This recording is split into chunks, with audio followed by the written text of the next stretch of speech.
तो बच्चों last lecture में हमने बिलोंगिंग और ऑब्लिगेशन के ऊपर काफी खोपड़ी चाटी थी आपकी। बिफोर आई कंटिन्यू, चैनल को सब्सक्राइब तो कर ही दिया होगा लोगों ने, और नहीं किया हो तो अब कर दीजिएगा, और वो बेल आइकन भी दबा दीजिएगा। बाद में बोलता हूं तो लोग ध्यान नहीं देते हैं। अब ये नहीं बोलूंगा हनुमान जी के भक्त हो तो लाइक करो, पाकिस्तान के दुश्मन हो तो कमेंट करो, वगैरह वगैरह। तो सबको पता लग गया एसेट्स क्या होती है children? Anything that we own, anything that gives us financial benefit, anything that exists in present as well as in future, any money that we are supposed to receive, ये सारी की सारी चीजें क्या हो जाएंगी बच्चों? एसेट। और इनके लिए एक हमने कोड वर्ड क्या बनाया था? पोपट। क्या बनाया था? पोपट। एसेट कोई पर्सन हो सकता है, एसेट कोई ऑर्गेनाइजेशन हो सकती है, एसेट कोई प्लेस हो सकती है। इज दैट अंडरस्टूड वेल और नॉट चिल्ड्रन? पक्का? लाइबिलिटी क्या होती है? अंग्रेजी का एक शब्द आपने पढ़ा होगा, रिस्पॉन्सिबिलिटी। हम बिल्कुल भी नहीं उठाना चाहते सर किसी की, समझ में आ गया? तो बिजनेस की जो रिस्पॉन्सिबिलिटीज होती हैं, जो ऑब्लिगेशंस होते हैं, we call them as what children? Liability. So any money that we owe to somebody, हमने अगर किसी से उधार लिया है, दैट पर्सन और organisation has suffered some sacrifice. Vijay Mallya ji ने बैंक से लोन लिया था बच्चों, भाग गए 9,000 करोड़ रुपए लेकर। मेरा भी 72 रुपए था इसमें, मैंने आपको बताया था। 9,000 करोड़, उस समय देश की जनसंख्या 125 करोड़ थी, आज 141 करोड़ हो गई है। तो अब उन्होंने बैंक से लोन लिया, तो जो पैसा उनके पास आया, वो पैसा उनके लिए क्या होगा बच्चों? एसेट होगा। क्या होगा? एसेट। और बैंकर जिसने लोन दिया, विजय माल्या जी, उस बैंकर को क्या बोलेंगे? लाइबिलिटी। समझ में आ गया? Any money that is to be paid to somebody, और इसके लिए मैंने आपको कोड वर्ड क्या बताया था बच्चों? पो। समझ में आ गया? पोहा नहीं, पो। कोई पर्सन आपकी लाइबिलिटी हो सकता है, कोई ऑर्गेनाइजेशन लाइबिलिटी हो सकता है। Is that understood well by all? पक्का? समझ में आ गया? चलिए let's proceed further children. Types of assets में हम लॉन्ग लिव्ड, शॉर्ट लिव्ड कर चुके थे। जिस भी एसेट को हमने यूज करने के लिए लिया है, not for the purpose of sale, it is called as what children? Non current और लॉन्ग लिव्ड। और जो कैश में इजिली कन्वर्ट हो जाए within a span time of 1 year, we call them as current asset. समझ में आ गया? तो अगर डीएलएफ वालों के पास एक बिल्डिंग है बच्चों, जिसके अंदर उनका ऑफिस है, this will be called as non current. But इनके पास 400 पीसेस ऑफ लैंड है जो इन्होंने बेचने के लिए खरीदा है, क्या इसको भी आप करंट एसेट, सॉरी, क्या नॉन करंट एसेट बोलेंगे? नो, ये है बेसिकली इनका स्टॉक। ये तो खरीदा ही बेचने के लिए था। समझ गए इस बात को? चलिए, तो यहां तक कोई प्रॉब्लम तो नहीं किसी को? This we did in the previous lecture. चलिए बच्चों, ओपन कर लीजिए अपनी शीट पे, and next point that you have in front of you is non current asset and current asset के भी फर्दर टाइप्स है। पहला है टैंजिबल चिल्ड्रन, दूसरा है इनटैंजिबल, और तीसरा वेस्टिंग। अब इनमें फर्क क्या होता है? बड़े आसान है। किसी भी एसेट को अगर आप छू सकते हैं और देख सकते हैं, मतलब they have a physical existence. I repeat children, they have a physical existence. आप इन एसेट्स को क्या बोलते हैं? टैंजिबल। जैसे सर, बड़ा आसान है बच्चों, बड़ा आसान है। It is land and building, plant and machinery, furniture, stock, cash and vehicles. तो किसी भी चीज को अगर देख सकते हैं तो वो टैंजिबल हो गई। Is that understood well? But there are assets जिनको आप देख नहीं सकते। सर ऐसी कौन सी एसेट होती है? आपने एक दुकान खरीदी और मेरे को आपने बोला, सर अगर आपको ये किराए पे चाहिए तो 10 लाख रुपए पगड़ी देनी पड़ेगी और 40,000 रुपए महीना किराया। मैंने इस सेंटेंस, इस वर्ड पगड़ी को पहली बार सुना था जब मैं क्लास 2-3 में था, और मेरे दिमाग में पता है क्या आया? इतना ज्यादा पैसा पगड़ी का? ये कौन से कपड़े से बनी होगी? कोई महंगा इंपोर्टेड सिल्क होगा। उसके बाद पता लगा कपड़ा तो इतना महंगा हो ही नहीं सकता। फिर मेरे को लगा बहुत किलोमीटर लंबी पगड़ी होगी, बांध बांध देते होंगे। फिर मेरे को लगा इतनी चौड़ी पगड़ी पगड़ी भी नहीं हो सकती। Then I finally came down to the conclusion, कोई इसमें भयंकर ज्वेल्स वगैरह स्टडेड होंगे तो इस वजह से महंगी है। बट बाद में फिर पापा से पूछा तो उन्होंने बताया, बेटा पगड़ी का मतलब होता है security deposit for the reputation of a place, for the reputation. और इस रेप्यूटेशन को कॉमर्स की भाषा में क्या बोलते हैं? गुडविल। आपने बच्चों टाटा मोटर्स का तो नाम सुना ही होगा। टाटा मोटर्स ने कुछ टाइम पहले एक कंपनी खरीदी जिसका नाम था जैगवार लैंड रोवर। पूरी फैक्ट्री खरीद ली, लैंड परचेज कर लिया, रॉ मटेरियल ले लिया, जो गाड़ियां बन चुकी थी वो भी ले ली, इन्होंने सब ले लिया। ये सब कुछ मान लीजिए इक्विवेलेंट टू 10,000 करोड़ रुपीस था, बट तब भी टाटा वालों को 12,000 करोड़ रुपए देने पड़ गए। तो 10,000 करोड़ की जगह 12,000 करोड़ दे रहे हैं। कितने पैसे ज्यादा दे रहे हैं वो लोग? 2,000 करोड़। किस बात का? जैगवार लैंड रोवर बोल रहा है आपकी गाड़ी में अगर टाटा का स्टिकर लगेगा तो वो उतने आराम से नहीं बिकेगी, बट जब उसमें जैगवार का लोगो लग जाएगा या लैंड रोवर या रेंज रोवर वगैरह कुछ लिख जाएगा तो ऑटोमेटिकली क्लाइंट की एक्सेप्टेंस उसकी बढ़ जाएगी। आप कॉमन सेंस लगाइए, मैकडॉनल्ड्स का स्टोर किसी भी शहर में इंडिया में कहीं पे भी हो, सिर्फ मैं बाहर से हो जो गुड्डा बुढ़िया बैठा रहता है उसको हटा दूं और मैकडॉनल्ड्स का नाम या मैककैफे हटा दूं, क्या आपको फेथ होगा कि ये वही मैकडॉनल्ड्स है? चलिए मान लीजिए आपको तो फेथ हो ही जाए, बट जो न्यू जनरेशन आएगी या जो नए लोग पहली बार जाएंगे, क्या उनको लगेगा ये वही मैकडॉनल्ड्स है? वो समझेंगे डुप्लीकेट है। क्या वो 49 रुपीज का बर्गर खरीदने को तैयार होंगे? नो। तो what makes you buy a particular so called commodity और सर्विस? क्या सिर्फ उस प्रोडक्ट का अपना नेचर? नेवर। आप उस ब्रांड के लिए बेसिकली पे करते हैं। तो अगर आपको एक शर्ट मिल रही है 999 की और दूसरी शर्ट है 2,999 की, 999 वाले पे लिखा है गोपी दास गारमेंट्स और उस पे लिखा है वैन हुसैन, किसके लिए आप 2,999 पे कर देंगे? वैन हुसैन के लिए। भैया ब्रांड के लिए पे कर रहे हैं।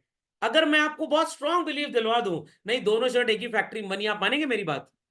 आप कहेंगे सर आप ऐसे ही बोल रहे हैं। इज दैट अंडरस्टूड और नॉट? तो एप्पल के लैपटॉप में भी आईबीएम का इंटेल का i7 i9 प्रोसेसर है, लेनोवो में भी है। Is that clear? बट लोग लेनोवो के लिए क्या 2 लाख रुपए पे करेंगे? नो। बट एप्पल के लिए 2.5 लाख रुपए जरूर पे कर देंगे।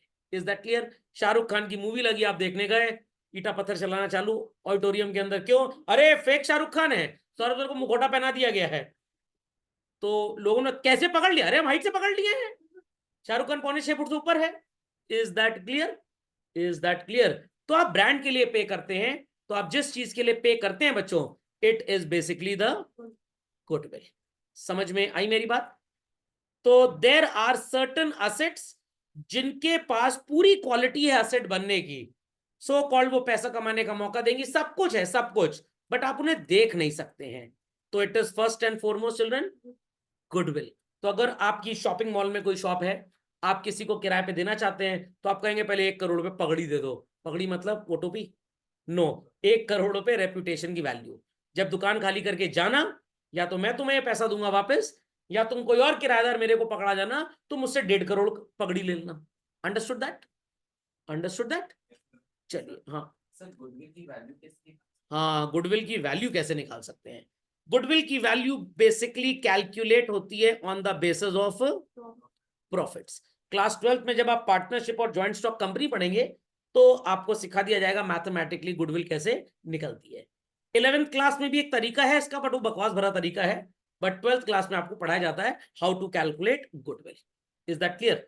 चले जाएं आगे बच्चों।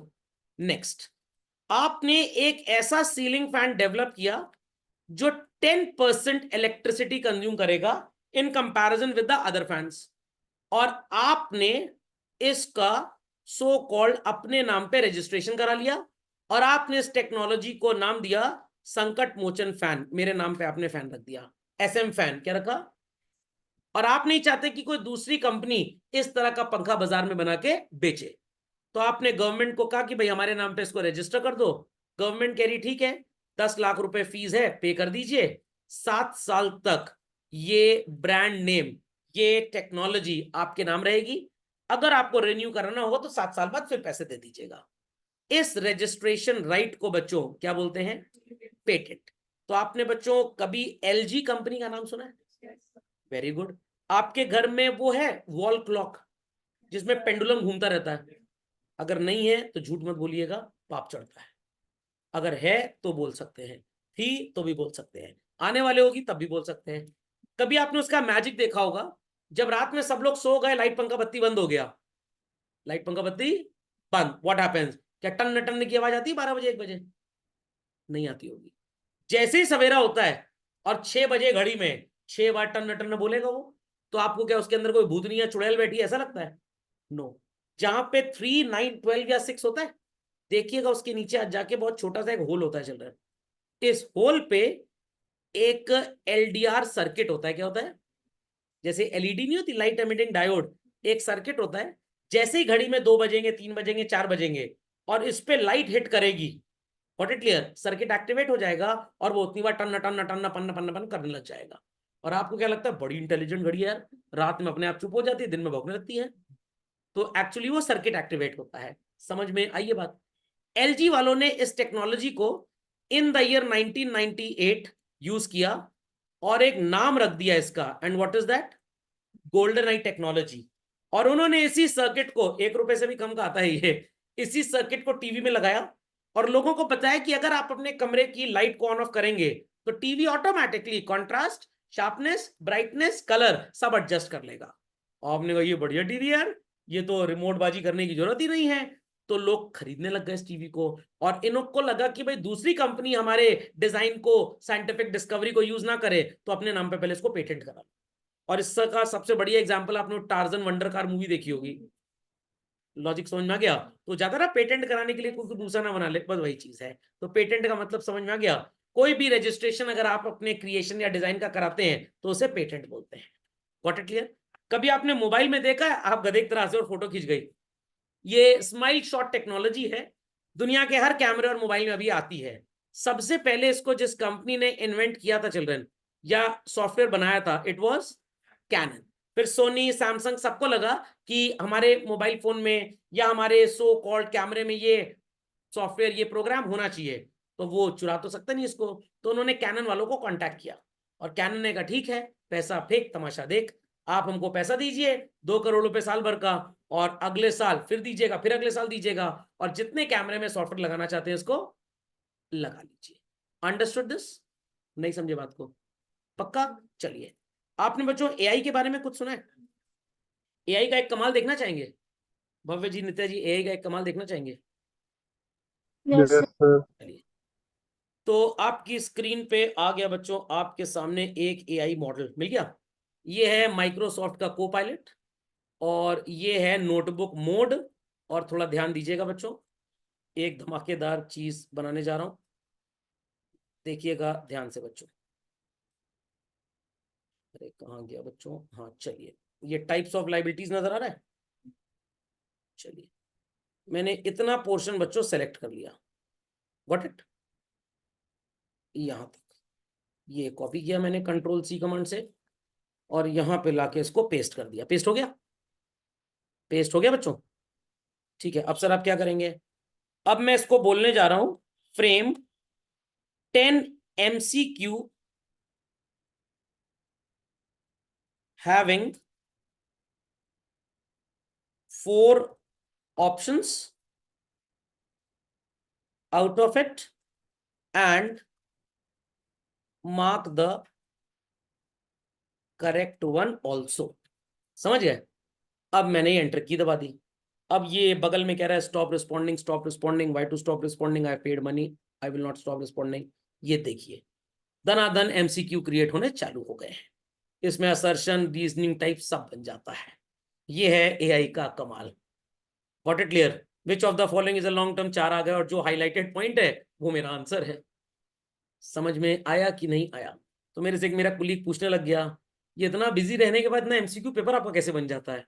मैंने, मेरे 2-3 फ्री के नौकर है ना, एक जेमिनी है, एक को पायलट है, कह रहे क्या पैसा लेते हैं, हमको दे दे, हम भी नौकरी में फ्री है एकदम। तो ये है बच्चों एआई का कमाल। अब अगर इसी टेक्नोलॉजी को इसी फॉर्मेट में गूगल जेमिनी के नाम से या चैट जीपीटी, नाम सुना होगा आपने? चलिए, मैं आगे जो बोलने वाला हूं वो शायद ही आप बता पाए मेरे को। जीपीटी का फुल फॉर्म पता है? यही तो प्रॉब्लम है आज की एजुकेशन में, generative pre text. Generative pre text. तो मैं 1980 की पैदावार होने के बावजूद भी 2007 वालों से आगे हूं। तो सो कॉल्ड ये देखिए मेरे इसने 10 MCQ टनाटन बना दिए। अब सर इसके बाद क्या करना है? कुछ नहीं है, बटन यहाँ पे एक्सपोर्ट का दबाऊंगा, सीधे वर्ड फाइल में कन्वर्ट हो जाएगा, थोड़ा सा एडिट करूंगा, गूगल क्लासरूम में ऐड कर दूंगा, आपका टेस्ट पेपर बन जाएगा। Is that clear? तो बातों बातों में टेस्ट पेपर बन गया। Is that clear? Is that clear? तो ये चीज इंडिया के किसी भी दूसरे एआई मॉडल में अभी तक नहीं है। सर क्यों, हमने तो देखा है नहीं। अगर आप ध्यान से मेरी बात देखें तो यहाँ 18,000 लिखा हो चिल्ड्रन, 18,000 वर्ड्स तक का टेक्स्ट आप यहाँ कॉपी पेस्ट कर सकते हैं। ऐसे तो दूसरे चैट जीपीटी या एआई मॉडल्स में आप बस ये लिखें frame 10 MCQs on types of liabilities, कुछ भी ऊल जलूल बकवास न्यूजीलैंड से लेकर चला आएगा वो। समझ में आ गया, समझ में आ गया। जैसे चिड़ियाघर एक सीरियल आता था, वहां पे एक वो गधा प्रसाद और पानी डाल दो, आपके ऊपर लाके पानी डाल देगा, वो एकदम एआई पागल की तरह काम करता है। मेरे को सिर्फ सिलेबस के अंदर का कंटेंट ही एमसीक्यू में बदलना है, तो मैं उतना कॉपी करके पेस्ट कर दूंगा, तो मेरे को सिलेबस बाउंड क्वेश्चंस मिलेंगे, दाएं बाएं की बकवास नहीं मिलेगी, सीधी बात। अच्छा सर इसने इसका मतलब स्प्राइट पी हुई है, नो बकवास, सीधी बात। बात समझ में आई बच्चों? तो ये प्रोग्राम सिर्फ माइक्रोसॉफ्ट के पास है और किसी के पास नहीं है। दुनिया में हजारों होंगे शायद एआई चैटबॉट्स, हजारों में कम ही बोल रहा हूँ, लाखों करोड़ों हो चुके होंगे आज तक। तो बहुत लोग आपको इस तरह की सर्विस दे देंगे क्या? हाँ हाँ, आप यूज करके देख लीजिए, और जिस दिन ढेर सारे लोगों को पता लगा ऐसा कुछ है, फिर आपका रहना खाना पीना सब फ्री रहेगा जेल में। Got it clear? Duplicate product भाई थोड़ा सा बिकता है, कंपनी को कोई फर्क नहीं पड़ता, बट जब एडिडास का जूता कालिदास की सेल को नुकसान पहुंचाता है, या कालिदास का जूता जब एडिडास की सेल को नुकसान, या एडिडास की सेल जब एडिबास के जूते से नुकसान पहुंचाती है, तब वो कदम उठाते हैं उसके ऊपर। बात समझ में आई कि नहीं आई? Got it clear? अब आप सोचेंगे सर माइक्रोसॉफ्ट वाले आपको नहीं पकड़ेंगे, तमीज से बोलिए जरा, मेरे पास लाइसेंस विंडोज है, मैं चोर टाइप का आदमी नहीं हूं, बस शक्ल देखने में लगता हूं। समझ में आ गई बात? वो भगवान ने थोड़ी ज्योग्राफी गड़बड़ दी हुई है। Understood everybody? तो काफी बच्चे सोचते होंगे सर एआई सब्जेक्ट में होता क्या है, ये कैसे बनता है, ये एआई में आपको पढ़ाया जाता है बेसिकली, बट अभी नहीं पढ़ाया जाएगा, ये सो कॉल्ड एमएससी लेवल तक का है। इतना करने के लिए आपको अभी 7 साल पढ़ाई करनी पड़ेगी, तब आप ऐसा सॉफ्टवेयर बना पाएंगे। Logic understood well? तो आप जितना अच्छा इसको प्रीटेक्स्ट देंगे, वो आंसर उतना अच्छा देगा। Got it clear? तो अब ये मत सोचिए सर क्या फायदा फिर इतनी पढ़ाई लिखाई करने से, डेटा इनपुट करने के लिए तो कोई आदमी चाहिए हमको। समझ में आ गया? तो कैलकुलेटर तो दुनिया में आ गए, बट आपको पता तो होना चाहिए कि भाई 2 + 2 4 होता है कि 6 होता है। पता लगा 2 + 2 6 दे रहा है, और आपको मैथ्स आती ही नहीं है, क्या आप कैलकुलेटर का एरर ट्रबल शूट कर पाएंगे? तो पढ़े लिखे इंसान की कभी कमी नहीं होगी। ये सब चीजें सिर्फ आपको सुपर स्मार्ट बना देती है। Is that clear? अभी कल परसों ही मैंने 12th क्लास का एक चैप्टर है मनी, बोर्ड एग्जाम में आईसी और सीबीएसई 12th में दोनों में मैक्रो इकोनॉमिक्स में लगभग 6 नंबर का टेस्ट होता है, मैंने 250 एमसीक्यूज और असर्शन रीजनिंग क्वेश्चन बनाया उसके ऊपर। 250, इतना बोर्ड के पास स्टॉक नहीं होगा। और बनाने में कितना टाइम लगा? बस बना दिया, चाय पी रहे, मूवी देख रहे, काम कर रहा है अपना ये। अंडरस्टूड? तो पेटेंट का मतलब समझ में आया? तो ये जो नोटबुक प्लेटफॉर्म है और जो को पायलट का नोटबुक है, इसका कॉपीराइट किसके पास है, पेटेंट किसके पास है? माइक्रोसॉफ्ट के पास है। समझ में आ गया बच्चों बात? भव्य जी कोई क्वेरी, नित्या जी कोई क्वेरी? No sir. चलिए, अब आपको भी अगर कभी ऐसे वगैरह लिखना हो मान लीजिए, या आपको मान लीजिए कोई डिबेट के लिए प्रिपरेशन करना हो, तो आप अपनी आइडियोलॉजीज को दे दें और ये आपके लिए बढ़िया टेक्स्ट ले आएगा। तो it's just like Google, but Google तो जगुआ भर बकवास देता है आपको, अब छन्नी लगा के छानते रहो उसके अंदर से, ये छना हुआ है एकदम। Is that clear? चलिए, तो आई डोंट थिंक सो कि आपने ऐसा एक्सपीरियंस आज तक कभी देखा होगा एआई का। मैं पिछले 2 साल से इसको यूज कर रहा हूं। चलिए, ट्रेडमार्क क्या होता है? अगर आपने मारुति की गाड़ियां देखी हो तो ऐसे एक एम का सिंबल होता है, या सुजुकी में ऐसे सिंबल होता है। तो ये सिंबल क्यों लगाए जाते हैं? या नेस्ले मैगी अगर देखा हो, एक वो ड्रॉप ऐसे बना होता है, एडिडास के जूते में 3 लाइनें होती हैं।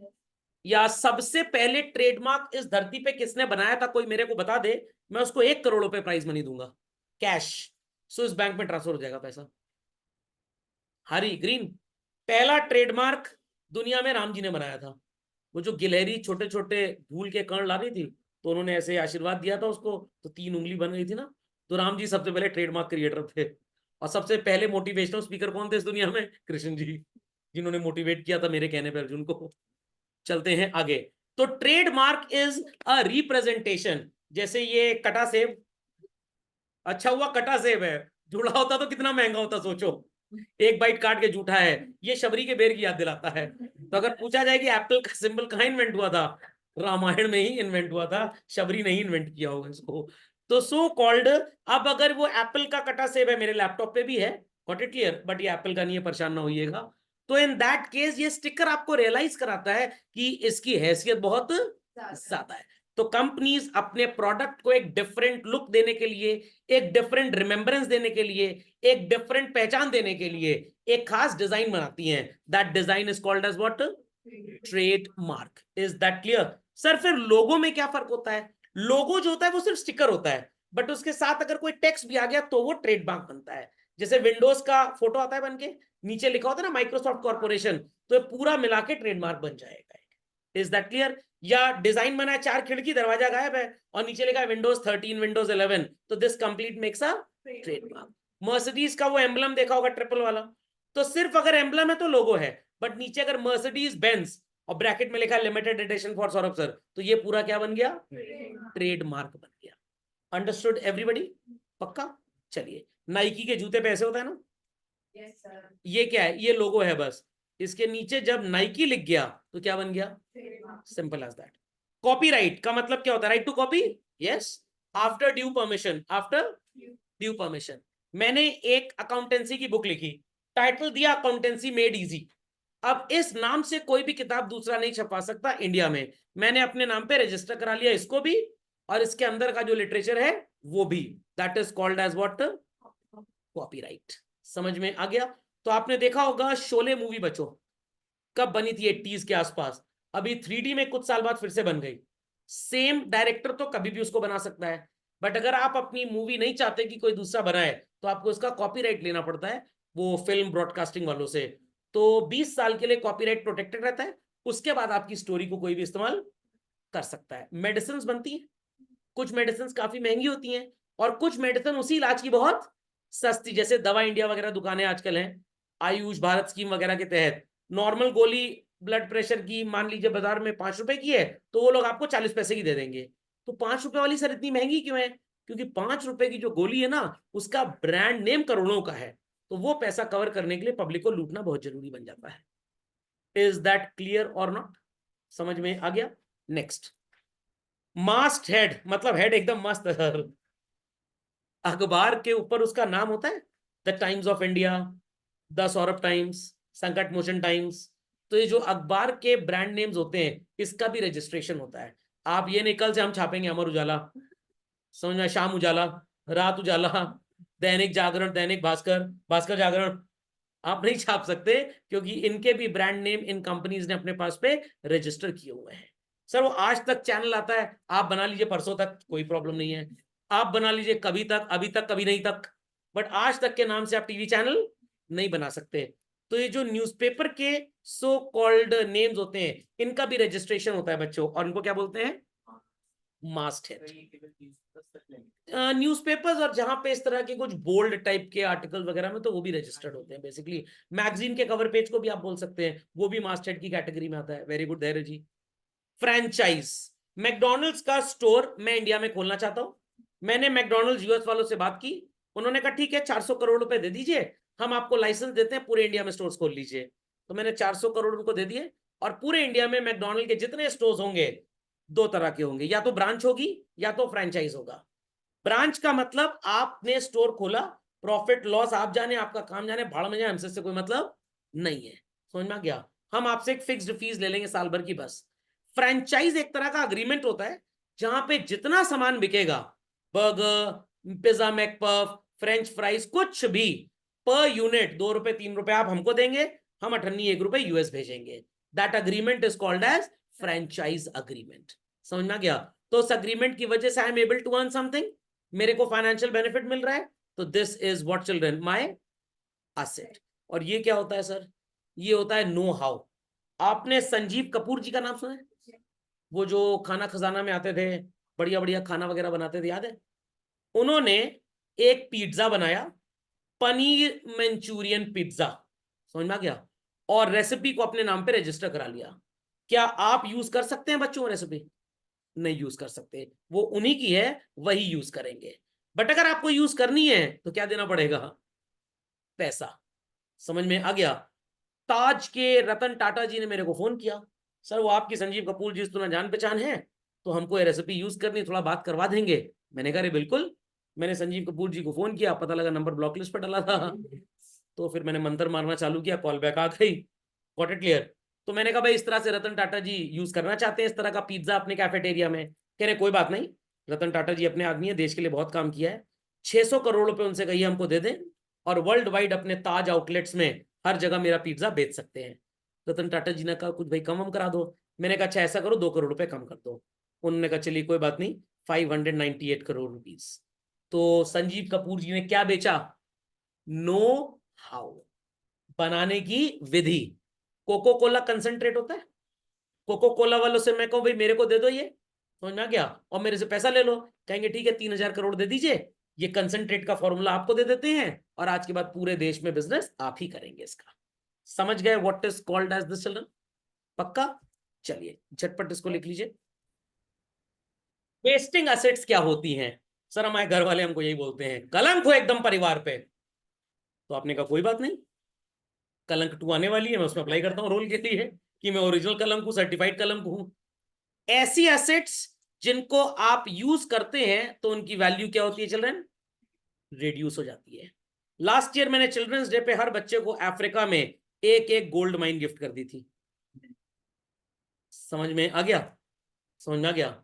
उसके अंदर करोड़ों रुपए का गोल्ड था, धीरे धीरे धीरे धीरे एक्सट्रैक्ट करते करते गोल्ड की वैल्यू कम हो गई। समझ में आ गया? क्या ये रिन्यूएबल रिसोर्स है? तो अब यहां पे चली जाती है सोशल स्टडीज जो आपने पढ़ी थी 10th 9th में, कुछ बच्चों का मन नहीं लगता था, वो इसको सोशल स्टडीज बोलते थे। तो ये नॉन रिन्यूएबल रिसोर्स है। कौन सा रिसोर्स है? Non renewable. तो आपके सोशल स्टडीज में जिसको बच्चों हम नॉन रिन्यूएबल बोलते हैं, कॉमर्स की भाषा में they are called as what? Wasting assets. खोपड़े में बात गई? नहीं समझे? समझ में आ गया? तो mines, oil well, mineral deposit, coal mines and gold deposit से सारी की सारी क्या हो जाएंगी? वेस्टिंग एसेट्स हो जाएंगी। समझ गए? समझ गए? तो आप यहां पे कहीं लिख भी लें, नॉन रिन्यूएबल रिसोर्सेस, जिनको रिन्यू ना किया जा सके। तो समझ में आ गया बच्चों सबको एसेट और लायबिलिटी का मतलब? वैसे इससे ज्यादा तो उसी से समझ में आ गया होगा जो मैंने चार्ट बनाया था। और बस ब्रह्मास्त्र क्लियर रखिएगा, एसेट होने के लिए क्या होना जरूरी है? पोपट। और लायबिलिटी हो, पर्सन एंड ऑर्गेनाइजेशन। आपके घर में धोबी आता होगा जरूर। अब सर छोटा मुंह बड़ी बात, हम ही धोबी काम कर रहे हैं आजकल, खाली बैठे तो मम्मी का भी स्कूल ही बंद चल रहा है, तो तुम ही काम करो। हमने कहा ठीक है सर, 5 लाख रुपए महीने पे रखा है घर वालों ने हमको। 5 लाख की 5 लाख? 5 लाख सर, मम्मी ने 2 लाख तो दे दिया है आपको, कितना और बचा है? जब तक मम्मी आपको पैसे दे नहीं देती, आपके सॉरी आपकी मम्मी आपको क्या बोलेंगी? चुप, लायबिलिटी कहीं का, दे दूंगी पैसा, बिल्कुल परेशान ना हो। समझ में आ गया? तो लायबिलिटी हर वो इंसान या ऑर्गेनाइजेशन होता है जिसको आपने पैसे देने हैं। Is that understood? समझ में आ गया? मान लीजिए सीढ़ी से गिर गए आप हबड़ दबड़ करने के चक्कर में, फिर आप अस्पताल में जाके जमा हो गए, मतलब एडमिट हो गए, और डॉक्टर कह रहा है 3,000 रुपये लगेगा। समझ में आ गया? आपने डॉक्टर का अभी अभी सर की फीस दी है, पैसा नहीं है, सर ने थोड़ा डिस्काउंट दिया था फीस में, वो ले लीजिए, तो बाकी हम आपको कभी दे देंगे।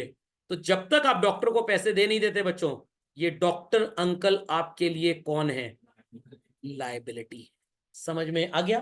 तो मोहल्ले की दुकान से सामान खरीद के आए, आपने कहा लिख लो हिसाब में, उसके बाद से जब आप दुकान सामने से निकल क्या रहे हैं, लायबिलिटी लायबिलिटी लायबिलिटी, आप उसको बोलते हुए जा रहे हैं, क्योंकि वो शॉपकीपर आपके लिए क्या है? लायबिलिटी। और आप उसके लिए क्या है? एसेट है। समझ गए इस बात को? समझ गए? मम्मी ने करवा चौथ का व्रत रखा था पापा के लिए, पापा प्रॉमिस किए थे जैसे ही चंद्रमा देखेंगी मम्मी, वो काजू कतली जो है 1,200 रुपए किलो वाली वो खिलाएंगे। पापा को लग रहा है बहुत महंगा पड़ेगा काजू कतली, बोल तो दिए ऐसे ही मजाक मजाक में, अब लड्डू ले आए 400 रुपए किलो का, और काजू की बर्फी कितने की थी? 1,200 रुपए की। मम्मी ने कहा ठीक है कोई बात नहीं, 3 लड्डू ही खिला दीजिएगा। Is that clear? बाकी मैं समझ लूंगी बाद में, एक बार टूटने दीजिए बस, उसके बाद सबको तोड़ूंगी मैं। पापा ने 1 लड्डू खिलाया बस, अभी भी कितना लड्डू खिलाना बाकी है? तो जब तक 2 लड्डू पापा खिला नहीं देते, मम्मी है कौन? लायबिलिटी है पापा के। समझ में आया कि नहीं आया? तो कुछ बच्चे फीस दे चुके हैं, कुछ ने नहीं दी है। जब तक फीस मिल नहीं जाती उनसे, जब वो मेरी फोटो देखते हैं मम्मी से कहते हैं लायबिलिटी लायबिलिटी। समझ में आ गया बच्चों लायबिलिटी का मतलब? पक्का? 1-2 बच्चों को मैंने प्रॉमिस किया हुआ था कि जब 100 आ जाएगा तीनों सब्जेक्ट में, फुल फैमिली मैं मार्स का ट्रिप स्पॉन्सर करूंगा। 2 बच्चों का आ गया, बट अभी मैंने ट्रिप एक को स्पॉन्सर किया, एक को नहीं किया, तो जब तक मैं ट्रिप का पैसा दे नहीं देता, मैं हूं कौन उनके लिए? लाइबिलिटी। समझ में आया? तो आप भी घर जाके बोलेंगे अरे वो तारीख हो चुकी है 5 तारीख, लाइबिलिटी याद कर रहे हैं, मतलब सारी याद कर रहे हैं फीस के लिए। Understood this? चलिए, तो ये तो टेक्स्ट लिखा हुआ है। लाइबिलिटीज भी बच्चों मल्टीपल टाइप्स की होती हैं और इसमें 2 टाइप सेम है। First is long lived. Capital याद करिए, पिछला लेक्चर मेरा, business has to pay back to many people, to the owner also as well as to outsiders, other parties also. ये सारे के सारे लोग to whom the business owes an obligation। इसका मतलब सिंपल भाषा में क्या हुआ बच्चों? लायबल टू पे। अंग्रेजी भाषा में क्या हो गया? Suppose to give. समझ में आ गई बात? तो हर वो इंसान जिसको बिजनेस ने पैसे लौटाने हैं, चाहे वो ओनर हो चाहे आउटसाइडर हो, हम उसे क्या बोलेंगे बच्चों? लायबिलिटी। ओनर होगा तो उसका नाम है कैपिटल, और आउटसाइडर होगा तो उसके 2 नाम होंगे, एक लॉन्ग टर्म लायबिलिटी और एक शॉर्ट टर्म। अगर आपने सेम ईयर में पे बैक करने का प्रॉमिस किया था, कर पाए नहीं कर पाए, दैट्स अ डिफरेंट स्टोरी। सो नहीं कर पाए तो डोंट वरी, अक्षय कुमार था, उंगली नहीं काट ली जाएगी आपकी हॉलिडे मूवी में। Got it clear? तो वो करंट लायबिलिटी है। और अगर आपने बैंक से लोन लिया और बोला 5 साल बाद पे कर देंगे, तो आप इसे क्या बोलेंगे बच्चों? Long term liability. समझ में आ गई बात? डिबेंचर क्या होता है सर? बॉन्ड क्या होता है? अगर कोई private sector company, sir private company नहीं, प्राइवेट कंपनी बच्चों अलग होती है, प्राइवेट सेक्टर कंपनी अलग होती है। जैसे सर रिलायंस इंडस्ट्रीज का नाम सुना है? टाटा सन्स का नाम सुना है बच्चों? विप्रो का नाम सुना है?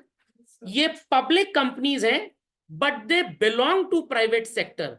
आई repeat children, they are public companies but belong to private sector. आपने सोनी का नाम सुना है? Yes, sir.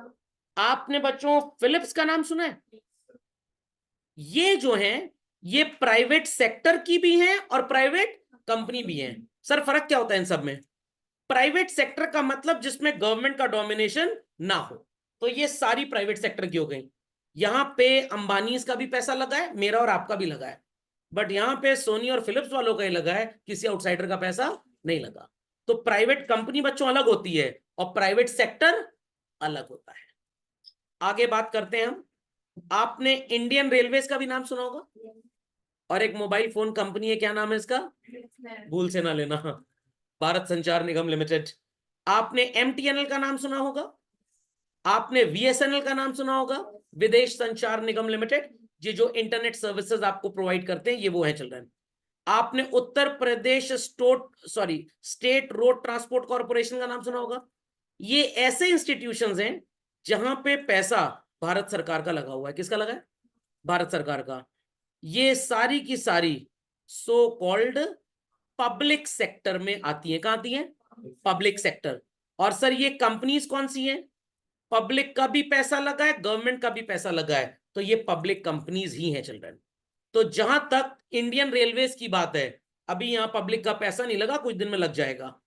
भारत संचार निगम लिमिटेड में गवर्नमेंट का भी पैसा लगा है, आपके पापा का भी पैसा लगा है। It is public sector as well as public company. Reliance में आपके पापा का पैसा लगा है, it is private sector and a public company. खैर ये कॉमर्स और बिजनेस स्टडीज की बातें आप समझ जाएंगे, परेशान मत होइए। अगर प्राइवेट सेक्टर मार्केट से लोन लेता है तो बदले में कागज का टुकड़ा देता है, और उस कागज के टुकड़े का नाम क्या होता है बच्चों?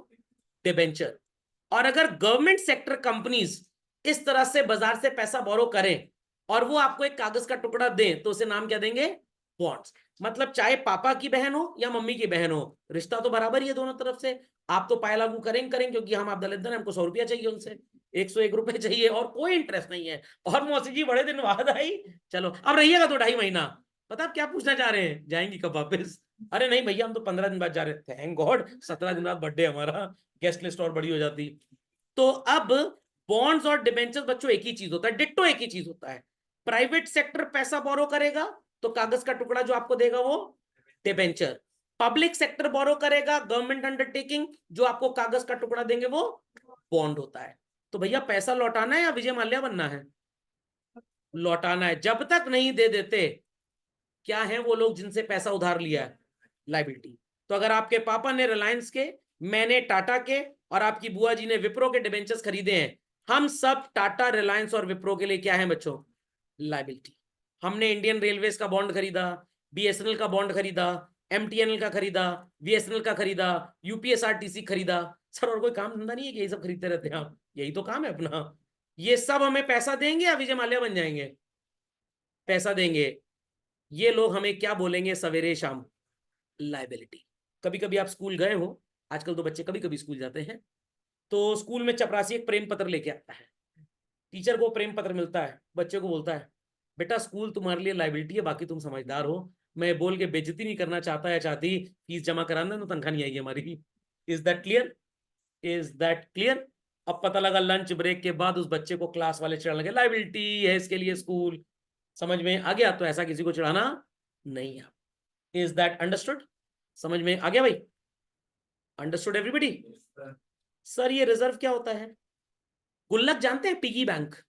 तो बिजनेस की जो गुल्लक होती है ना बच्चों, जहां पे बेचारा बिजनेसमैन, सर बिजनेसमैन वर्ड क्या क्या आप हमेशा बेचारा क्यों लगाते हैं? वो बेचारा है सरकार से त्रस्त, घर वालों से तो है ही त्रस्त, बच्चों से महात्रस्त, नौकरों से जबरदस्त त्रस्त।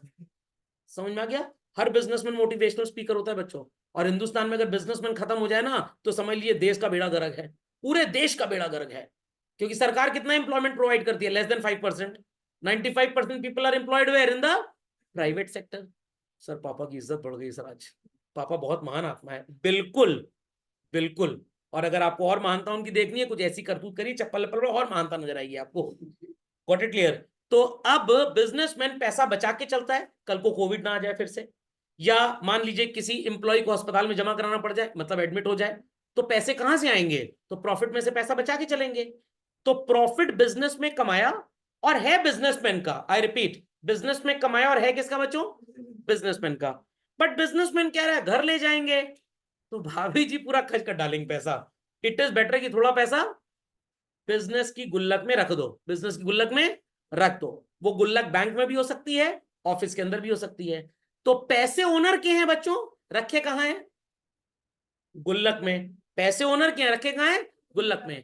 तो बिजनेस के सिर पे एक बोझ है, क्योंकि उसके पास कुछ पैसा पड़ा हुआ है, बट वो है किसका? ओनर का। तो इस पैसे को हम बोलते हैं रिजर्व बच्चों।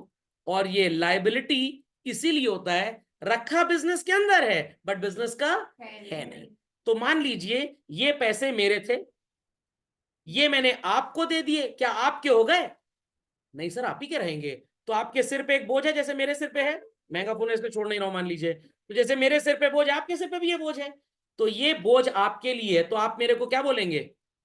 लायबिलिटी। वैसे ही ये पैसे हैं बिजनेस के, आपने कमाए तो प्रॉफिट आपका हो गया, बट आप घर नहीं लेके गए, कहां छोड़ गए? बिजनेस में, बिजनेस के बैंक में। तो आपका पैसा बिजनेस में रखा है। तो बिजनेस की नजरों से अगर आप देखेंगे, तो आप बिजनेस के लिए एक ऑब्लिगेशन है। बोझ मत बोलिए, रोना आ जाएगा। आप बिजनेस के लिए ऑब्लिगेशन है। Business has to give back to you this money which you have kept in a piggy bank. और जब तक ये पैसा आप अपने घर ले नहीं जाते बच्चों, आप बिजनेस के लिए होंगे कौन? लायबिलिटी। समझ में आई बात? मैं गया था पीवीआर सिनेमाज एक बार, उन्होंने बोला 599 रुपीज की पॉपकॉर्न की बाल्टी है। अरे जगुआ बाल्टी का देते ही है। मैंने 600 रुपए दे दिए। मैंने सोचा आएगा 1 रुपए देने, एग्जिट करते रहे, दूसरे गेट से बाहर कर दिए। तो मैंने उससे कहा वहीं से निकालो। कह रहा क्या हो? मैंने 1 रुपए लेना है वापस उसको। तो हंसने लग गया देख के। मैं पागल लगा समझ लियो क्या? अरे मेहनत से पैसा कमाया है। मान लीजिए 100 करोड़ मूवीज हम देखने गए और सब में 1-1 रुपए एक्स्ट्रा दे दिया, तो वहां तो चला गया 100 करोड़ रुपया। समझ में आया कि नहीं आया? कह रहा सर अब बाद में ले लीजिएगा। मैंने कहा चलो ठीक है कोई बात नहीं। तो जब तक पीवीआर वाले मेरा 1 रुपए दे नहीं देते बच्चों, मैं उनके लिए कौन हूं? लायबिलिटी। समझ में आ गया? नहीं समझे? समझ गया ना? चलिए। एंड विद इन 1 ईयर बच्चों जो पैसे हम वापस कर दें, it is called as which type of liability? Current. ये मत सोचिएगा सर छू के देखे करंट लगता है कि नहीं लगता। छू के देख लीजिए, कोई करंट नहीं लगेगा। दो चार लोग छू भी रहे शीट पे। तो any liability which can be paid with in 1 year children, क्या बोलते हैं उसको? Current liability. चाहे बैंक से लिया हुआ उधार हो, सप्लायर से लिया हुआ उधार हो, टेलीफोन का बिल था 10 करोड़ का, 9 करोड़ 90 लाख पे कर दिया, 10 लाख बकाया है, it is called as what children? बाहर खड़ा खर्चा, आउटस्टैंडिंग एक्सपेंस। मुथूट फाइनेंस वाले बड़ा ऐड कर रहे थे अमिताभ बच्चन को दिखा दिखा के, हम भी लोन ले ही लेते हैं। हमने 8 महीने का इनसे लोन ले लिया, 8 महीने बाद पे कर देंगे, तो 8 महीना 1 साल से कम होता है ना, कौन सी लाइबिलिटी हुई? Current liability. समझ गए सब लोग? पक्का? चलिए, आखिरी टेक्स्ट है चिल्ड्रन हमारे बेसिक टर्म्स का, दैट इज एक्सपेंडिचर। 90% से ज्यादा बच्चा यहां पे कंफ्यूज होता है। मैं एकदम छोटा सा आसान सा एग्जांपल लूंगा। You had an office children, और ऑफिस की खिड़की पे आपने लगवाया था ठंडी हवा फेंकने वाला यंत्र। ये देखिए थोड़ा बाहर निकल रहा था ना, क्या है ये? AC. Very good very good very good. ये जो एसी है बच्चों, ये एसी करंट से ही चलेगा, डीसी करंट से नहीं चलेगा। बट आपको हर 6 महीने में क्या कराना पड़ेगा? सर्विसिंग करानी पड़ेगी। Is that clear? आपने एम्प्लॉइज की साफ सुथरी पानी की व्यवस्था के लिए एक लगवा दिया आरओ वाटर प्यूरिफायर। क्या लगवा दिया? और आरओ वाटर प्यूरिफायर को आपको हर 2-2 3-3 महीने में गड़बड़ हो जाता है, तो क्या कराना पड़ता है बच्चों? रिपेयर। उसके बाद आपने सोचा कि एक इन्वर्टर भी लगवा दें जरा, ताकि अगर लाइट जाए तो दलिद्दर एम्प्लॉय मक्खी ना मारे। तो आपने इन्वर्टर खरीद लिया, और इन्वर्टर में भी हर 3 महीने में पानी डलवाना पड़ता है, थूक ना देना जाके उसके अंदर। तो इन्वर्टर की भी आपको क्या करानी पड़ती है? सर्विस करानी पड़ती है। तो बच्चों इसमें कौन सी हरकतें ऐसी हैं जो सो कॉल्ड रिपीट होंगी, और कौन सी हरकतें ऐसी हैं जो वन टाइम होंगी?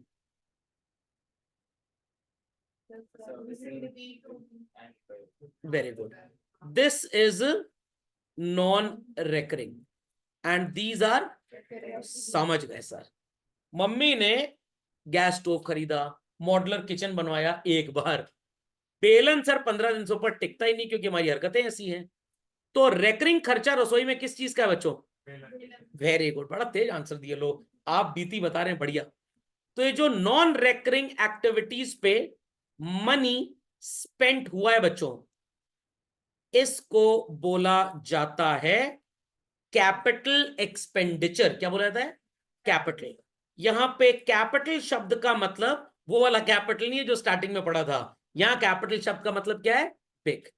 और जो रेकरिंग एक्टिविटीज पे आपने बच्चों मनी स्पेंड किया, this is known as what? Revenue. Revenue शब्द का मतलब रेकरिंग या स्मॉल होता है।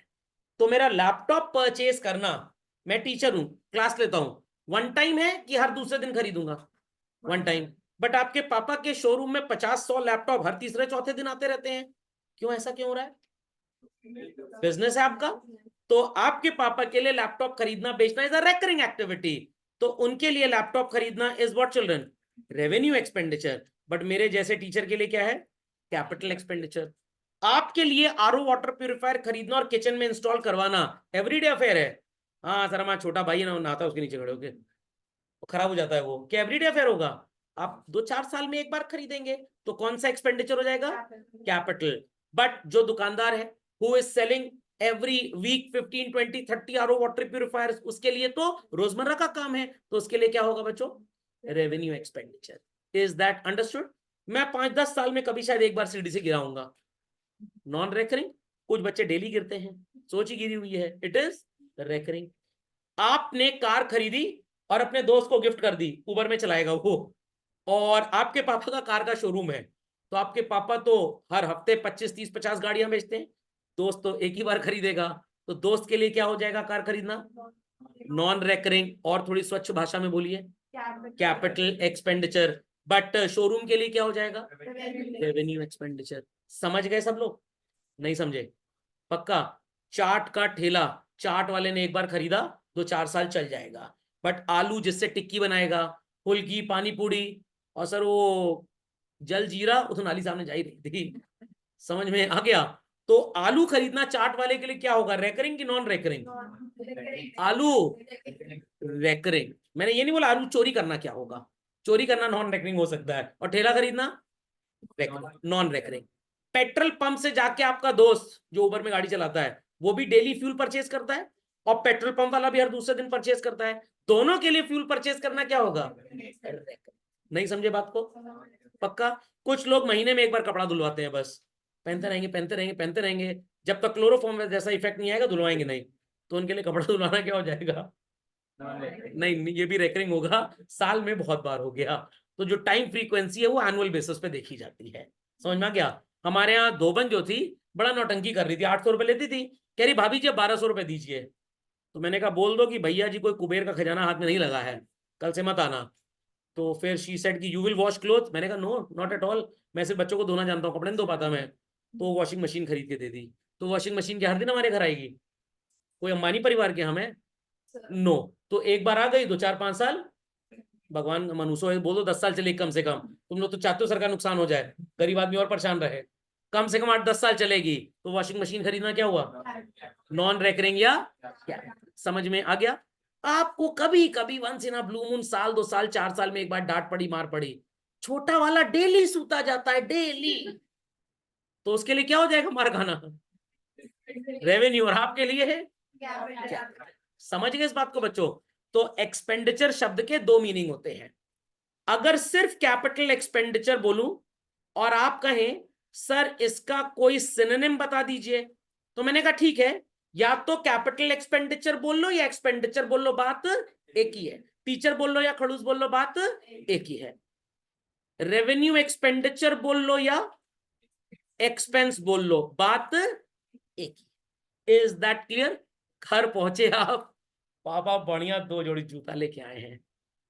आपने कहा ये क्या है बेटा? एक तुम्हारा एक सर का है। अच्छा तभी छोटा लग रहा है दूसरा वाला। Is that clear? और पापा ने पहली बार जिंदगी में आपको कोई गिफ्ट दिया और अगली बार शायद देंगे भी नहीं। क्या हो गया ये? Non recurring. मम्मी हर दिन सैंडल खरीदती है, समझ में आ गया? हर साड़ी के साथ का सैंडल चाहिए, सर 2 कमरा सैंडल से भरा हुआ है, इसलिए हम तो सोच रहे हैं हॉस्टल में शिफ्ट हो जाए। समझ में आ गया? खैर ये रेकरिंग ही माना जाएगा। समझ में आ गया बच्चों? समझ में आ गया? आई होप सो लोगों ने एग्जाम्पल्स लिख लिए होंगे। चलिए, तो कोई भी ऐसी लागत जो आपको बच्चों सो कॉल्ड अर्निंग कैपेसिटी बढ़ा दे, लॉन्ग टर्म में आप खर्च करें। Cost which is incurred for acquiring fixed asset, I repeat for acquiring. अगर मैंने किराए पे लैपटॉप लिया 100 रुपए पर डे, तो ये रेवेन्यू एक्सपेंडिचर है बच्चों। बट अगर 50,000 का लैपटॉप खरीद लिया तो इट इज कैपिटल एक्सपेंडिचर। मेरे पास विंडोज 11 है लैपटॉप में, और ये मैंने मान लीजिए 10,000 रुपए का लाइसेंस सॉफ्टवेयर खरीदा, लाइफ टाइम है, ये क्या हो गया बच्चों? ये कैपिटल एक्सपेंडिचर। जूम वालों को, दलिद्रों को हर महीने 439 रुपीज में देता हूं। What is this? Revenue expenditure. समझ में आया? नहीं समझ में आया? पड़ोस में एक भैया रहते थे, उनकी शादी हो गई, भगवान ना करे रेवेन्यू एक्सपेंडिचर बन जाए, एक ही बार शादी हुई है, बट कुछ है हर 2 3 साल में बीवी भाग जा रही है। समझ में आ गया? सर फायदा दहेज भी तो आएगा, बार बार खर्चा नहीं होगा बार बार। तो जिसकी बीवी हर 3रे साल भाग रही है, 4थे साल भाग रही है, दूसरे साल भाग रही है, 6 महीने में भाग गई, 5 साल भाग गई, what is that? Revenue expenditure. एक बार शादी हुई है, बस 7 जन्म तक अब यही चलना है, हर साल रिन्यू होगा relationship, it is capital expenditure. समझ में आई बात कि नहीं आई? स्कूल में एडमिशन के टाइम पे कुछ आपने 25,000 types, 50,000 types one time admission fees दी होगी, यस और नो? ये कौन सा एक्सपेंडिचर होगा बच्चों? कैपिटल। और जो हर महीने मत्था, हर 3 महीने मत्था टेकते हैं, रेवेन्यू एक्सपेंडिचर। कोई इंसान कुछ कर नहीं रहा था, आपने नालायक कुछ तो करो, क्या करो, भीखे मांग लो। तो वो आया आपके घर, आपने 50 रुपए में कटोरा उसको दे दिया, क्या ये 50 रुपए बार बार मांगेगा आपसे? It is what? Capital expenditure. हर दिन कटोरा धो रहा है, चमक रहा है बढ़िया, वो क्या होगा? Revenue expenditure. Is that understood well children? तो कोई भी खर्चा अगर आप परचेज ऑफ एसेट पे करें, लॉन्ग टर्म बेनिफिट आपको दे और आपकी अर्निंग कैपेसिटी बढ़ा दे, I repeat children, purchase, long term and earning capacity बढ़ा दे, ये 3 पैरामीटर्स अगर लग गए तो आप क्या बोलेंगे? So capital expenditure. Which is done for a short period of time. Earning capacity में कोई चेंज नहीं होता है, आई रिपीट, अर्निंग कैपेसिटी में कोई चेंज नहीं होता है। समझ में आ गया? This is called as a revenue expenditure. समझ में आ गई बच्चों बात? इलेक्ट्रिसिटी डिपार्टमेंट ने 500 घरों को लाइट देने के लिए एक नया ट्रांसफॉर्मर मोहल्ले में लगा दिया, तो इनका कमाई बढ़ जाएगी। Is that clear? तो नया ट्रांसफॉर्मर लगना क्या होगा? Capital expenditure. 2 नए लाइनमैन रखे हैं जो सो कॉल्ड, लाइन सीधी खींचना आपकी कॉपी में, देन रिपेयर के लिए हर महीने तनख्वाह देनी पड़ेगी, या कहेंगे कटिया से काम चला लो या तार चोरी करके भेज देना? Will it be like that? हर महीने। तो ये खर्चा कौन सा हो जाएगा? रेवेन्यू। समझ गए बच्चों पूरी कहानी? तो मोबाइल फोन खरीदना is what? Capital expenditure. Sir बस यही है सर, रिचार्ज सर फ्री में जुगाड़ एक जगह से। समझ में आ गई बच्चों बात? नहीं समझे? समझ में आ गया? तो पापा ने घर में घर बनवाया, सीढ़ी बनवा दी, कौन सा एक्सपेंडिचर हुआ? Capital expenditure. बट जो लोग बार बार गिर रहे हैं, उससे चोट लग रही है, अस्पताल में जमा हो रहे हैं, what is that? Revenue expenditure. समझ गए बच्चों बात को? चलिए, तो इसी के साथ हमारा ये चैप्टर होता है समाप्त बच्चों। इसके टेस्ट के लिए बहुत जल्दी आप तैयार हो जाएं। गूगल क्लासरूम आपने कनेक्ट कर लिया होगा, उस पे आपको सिर्फ एमसीक्यू टेस्ट पेपर आएगा। Got it clear? साथ में आपको एक ग्रिड मिलेगी गूगल की, गूगल फॉर्म्स की। तो आप क्या करेंगे, एमसीक्यू टेस्ट पेपर के जो इलेक्टिव्स होंगे ABCD, वो पहले अपनी कॉपी में लिख लेंगे। एक अलग कॉपी बना लीजिएगा पतली सी, टेस्ट पेपर नंबर डाल के 1 का A, 2 का B, 3 का C। क्या कर रहे हैं सर, आंसर बता रहे हैं आप? अरे एग्जाम्पल दे रहा हूँ, आंसर नहीं बता रहा हूँ। ये लिख लेंगे, फिर गूगल लिंक पे क्लिक करेंगे, ग्रिड आपको मिलेगी, उस पे ABCD भर के सबमिट करेंगे, नंबर आ जाएंगे, घर वालों को दिखा दीजिएगा। Is that understood? Is that understood? और उसके बाद जो पेन पेपर बेस्ड टेस्ट होगा वो ऑफलाइन ही होगा। समझ गए? चलिए, that's all for today children.